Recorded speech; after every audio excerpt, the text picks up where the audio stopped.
Aoudima aussi. Beaucoup de gens sont sous pression, les apaiser est ma mission. Grégory Croch. Beaucoup de gens sont sous pression, les apaiser est ma mission. Édition du Gris-Gris, 2014.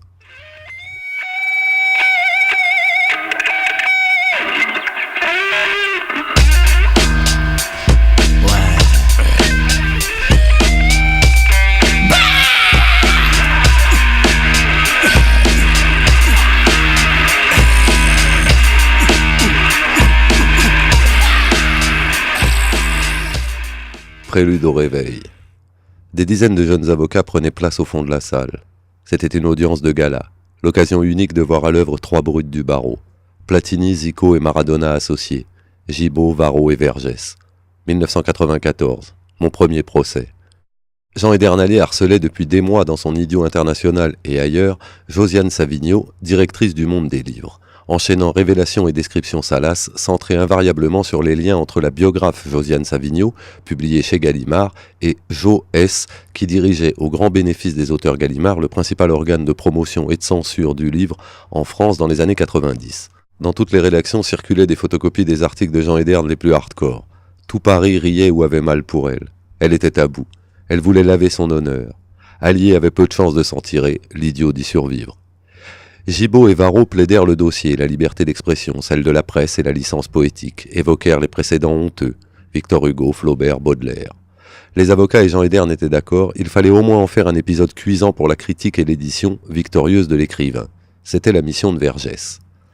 Madame de Savigno nous dit « Le choc que ça a été pour moi d'entendre résonner sans micro et sans haut-parleur la voix de Jacques Vergès, ailleurs que dans ma télé ou ma radio. Ces mots ailleurs que dans un livre, un quotidien ou un Playboy. L'avant Internet en termes d'archives, les microfilms à faire défiler à Beaubourg, les photocopies empilées par dizaines de milliers au milieu des livres, cassettes, disques, qui donnent du cachet à votre studette auprès des filles, au début. Il me fallut quelques minutes pour me rendre compte que perversement, cruellement et très efficacement, Vergès n'avait pas une seule fois prononcé correctement le nom de Josiane Savigno. Durant un des incidents que provoqua Jean Edernalier, elle hurla en trépignant, en pleurant de rage et de vexation « Faites-le taire, mais faites-le taire une bonne fois pour toutes !» Elle en bavait, ce qui regonflait le cruel Jean Ederne, se tournant vers nous derrière. « N'oubliez pas de rire le plus fort possible quand Maître Vergès lira les descriptions de son clitoris, hein ?» Madame Solers, nous dit-on, a souhaité ce procès afin de laver son honneur. Mais alors pourquoi réclamer 1 million de francs ? Puisqu'il est question d'honneur, un franc symbolique n'eût-il pas mieux convenu ? Nous savons donc aujourd'hui combien vaut l'honneur de Madame de Sauvignon. 1 million de francs. En 1997, au même endroit, mais dans une salle moins partagée, je verrai et entendrai un procureur dire sans ton, sans préoccupation musicale, mais non sans emphase et indignation, le texte de la chanson « Brigitte, femme de flic » lors du procès opposant le groupe de rap Ministère Amer à des syndicats de policiers. Aucune force d'État ne peut stopper une chienne en rute, surtout pas quand c'est la putain de fille d'une brute, c'est-à-dire d'un flic de pute. Monique se fait culbuter, Monique se fait sodomiser. Tout le monde dans le quartier n'a cessé de répéter « J'ai shooté la fille du shérif, j'ai usé toute ma boîte de préservatifs. » À 4 pattes à l'air, elle me parlait de son père, un gros commissaire, chef divisionnaire. Elle avale de travers. Vergès, malicieux, avait cité placidement les extraits salés de la prose d'Allier, à l'inverse d'un comédien, sans intention orientante, confiant en la puissance destructrice des mots. Le procureur agrémentait de commentaires old school. Vous apprécierez la précision de la description. Qu'en termes imagés, ces choses-là sont dites. Avec des coups de menton, des silences lourds, des regards appuyés et des mimiques. N'ayant jamais écouté la chanson ou compris les mots rappés par Stomy, souvent auteur et interprète des textes à polémique, le procureur nous priva du baveusement vulgaire qui précède sur le disque « Elle avale de travers ». Rires brutaux et applaudissements déchaînés pour le clitoris querelleur de Savigno dans l'idiot, silence remarquable pour le texte des rappeurs sarcellois. Les avocats lisent mieux que les procureurs. Ils se retrouvèrent tous à la buvette du palais pour se congratuler, rire encore de leurs effets et de leurs victorieux adversaires ridiculisés. Allier passait derrière ses avocats assis, leur plottait la nuque et les épaules, cherchait une sentence historique, la trouvait plus ou moins. Quelle belle défaite. Au procès amer, pas une caméra, pas un journaliste, pas un fan. Même les accusés n'étaient pas présents. En reconnaissant les premiers vers de Brigitte, j'avais esquissé un début de sourire, que j'espérais communicatif, moins pour dédramatiser, alléger l'épouvantable atmosphère, que pour comptabiliser les potentiels soutiens. Me répondirent des dizaines de sourcils froncés, certains surplombant des uniformes, d'autres des uniformes de civils. J'ai pris des notes.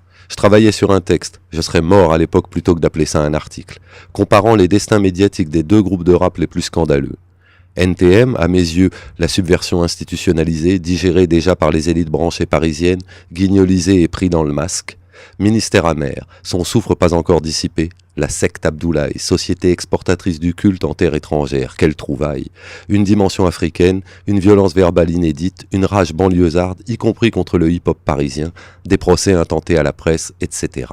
Espérant interviewer les accusés, j'avais un dictaphone avec lequel j'ai évidemment enregistré un bout du solo du procureur. Égaré dans le bordel d'un infoutu de numérisé, la bande a fini par moisir. Maître Dominique Tricot m'impressionnait à cause de son œil fixe. Je trouvais malin de la part du groupe de se faire défendre par un des avocats de SOS Racisme et de Julien Drey. Je le retrouverai en 2008, alors que je témoignerai en faveur du groupe La Rumeur, opposé à Nicolas Sarkozy pendant près de 5 ans. Allié, insolvable, acheva l'idiot, qui ne sortait presque plus. Rebondit à la télé, devint peintre, publia enfin L'honneur perdu de François Mitterrand, avant d'étrangement mourir aveugle sur son vélo. Pour Ministère amer, ça avoisinait les 200 000 francs. Aucun bénéfice médiatique, aucune retombée commerciale et 20 briques à payer. Énorme pour qui gagne peu et bien trop peu pour émouvoir. NTM au moins avait plané sur eux la menace de la prison et donc l'assurance de caméra avant, pendant, après. 300 000 disques.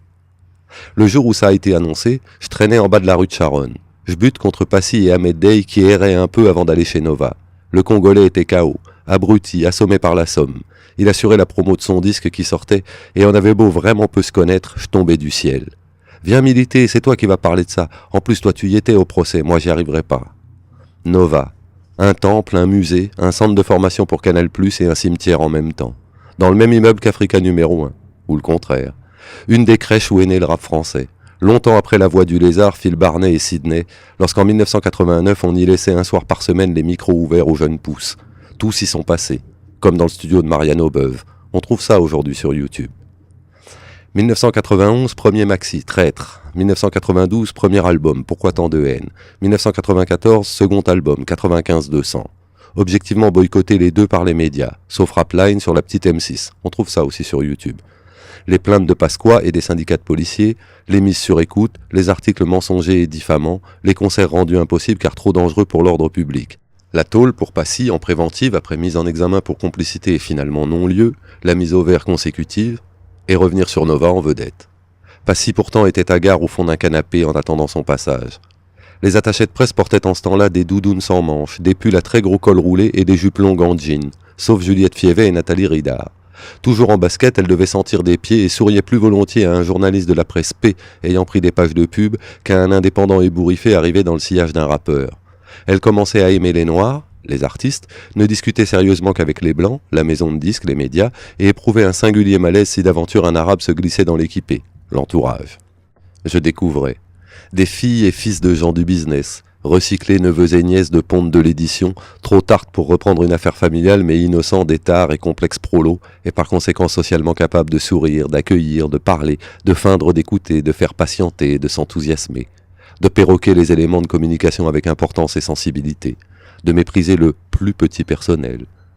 Les autres venaient de province, souvent issus des courants alternatifs, même parfois d'anciens skins victimes des bronzés durant leur scolarité. Supplice chinois, faire d'un Lorrain défenseur de la race blanche au lycée le chef de produit d'un rappeur noir musulman et débile. Ils étaient montés à Paris pour être dans la musique, se retrouvaient dans le disque, comme les poètes balsaciens finissaient vérolés dans la presse et les comédiennes. Se consolaient d'être mal payés, maltraités et souvent célibataires en bossant 100 heures par semaine comme si c'était par passion. Dehors la nuit jusqu'à ce que l'artiste fatigue, trouve à baiser, à boire ou à fumer, et néanmoins au bureau à 10h le lendemain. Obligés pour tenir soit de se doper, parallèlement la coke passait de 1000 balles le gramme à 50 € en 15 ans, soit de rentrer chaque week-end dans leur cambrousse, dormir, respirer, laver leur linge et mentir à leurs parents et futurs anciens amis à propos de vie passée en définitive, à se faire rembourser des notes de frais et des factures de taxi. Parenthèse. Les rappeurs auraient dû vachement plus en profiter, tirer sur toutes les cordes, abuser davantage, eux qui étaient économiquement les plus rentables des artistes puisque les moins coûteux. Pas de musiciens, des temps d'enregistrement très courts, même en écrivant les textes en studio, des contrats de merde signés par un poteau manager pas capable de rapper mais fidèle et tchatcheur, découvrant qu'un coup de pression façon quartier, ça marche que sur les employés. Des histoires de mise à la bande de boss de label, de canard ou de radio par un rappeur et son gang, son crew, son possi, son équipe dirait-on aujourd'hui, j'en ai tellement plus entendu que vérifié. Sans parler des déclinaisons et variantes, remix passés par trop de bouches, inlassable et inépuisable thème d'inspiration. Tant dans les majors on grouillait les humiliés et fantasmeurs petits blancs salariés, qui bientôt s'apostropheraient à coups de « ouais gros », que dans les conversations des rappeurs fils d'immigrés insatisfaits avec qui j'ai pu circuler ou marcher des plombes dans Paris la nuit. Le petit blanc normalement intelligent devrait assez rapidement se rendre compte qu'il y a toujours aussi peu de noirs et d'arabes à la tête de labels, de médias et de multinationales, et donc que le maquage de ses rêves ne crève pas le plafond de verre de la réalité sociale. Le noir ou l'arabe normalement intelligent, fût-il rappeur, c'est de la même façon que tous les patrons de labels, de médias et de multinationales ont bien plus effrayant qu'une grappe d'hommes de main plus ou moins fiables pour régler tous leurs conflits. Des avocats. Même le plus mythique, le plus mythologique et le plus mythifié, même si c'est pas le plus mytho, de tous les boss du rap game, Marian, Suge Knight, finit un jour au trou. Et qu'à côté des empires d'Al Capone, de Bugsy Malone, de Martin Bouygues et de Vivendi, Death Row et le Secteur A étaient de prometteuses échoppes. Quels comptes trouvent ou règlent-ils les uns et les uns avec les autres, grâce à ces contes et légendes urbaines? Le mal n'était pas français. Dans les clips de rap américains, le héros était musculaire et onirique comme le colonisé décrit par Fanon. Luttant la nuit pour l'émancipation et l'indépendance pendant son sommeil, triomphait seul de hordes de flics ultra équipés, conduisant d'une main un hors-bord avant de plonger dans un bolide high-tech puis de s'envoler en jet privé avec une tripotée de gros nénés. Passy ne fanfaronnait pas. Le coût financier était rude et il lui fallait ce soir-là à la fois vendre son disque en tant qu'artiste solo, se distinguer de l'histoire du ministère pour ne pas parasiter, tout en assumant l'aura. Et 3 sentiers pas très lumineux. Le storytelling vendu par Kenzie faisait de Stomy et Passy 2 rappeurs envoyés en solo comme on part en croisade ou en mission, pour fissurer le boycott subi par le groupe, mis en sommeil de fait par la police, la justice et les médias. Ils devenaient donc plus artistes, moins militants dans leurs propos, attitudes et lyrics que dans le projet final, faire émerger un death row français. À la mesure du futur 2e plus important marché de disques de rap au monde, la France. Ils avaient d'ici là pour fonction de faire des tubes et d'occuper le plus possible d'espace, pour se défendre contre les persécutions judiciaires, payer les amendes et reloger l'expulsé avec mère et enfant Stomy. En dernière instance, leur incombait aussi, les disques d'or enfilés, les radios en transe et les télés soumises, d'ouvrir des portes, de tendre la main à ceux qui venaient derrière, et de ne pas oublier, en solo ou en combinaison, après leur nom, de faire figurer entre parenthèses « ministère amer ». Le calibre qu'il te faut, le disque de Stomy sorti en 1996, peinait à décoller. Dr L lui avait concocté des sons trop de la même couleur et souvent en décalage en termes d'ambiance avec des textes assez originaux, sombres et lucides mais pas assez aboutis. Les succès de Passy et Gynéco l'amèneront à le ressortir plus profitablement en 98, remixé et augmenté de tubes. Beaucoup de gens sont sous pression, les apaiser est ma mission. Amos, je blague avec le même. Beaucoup de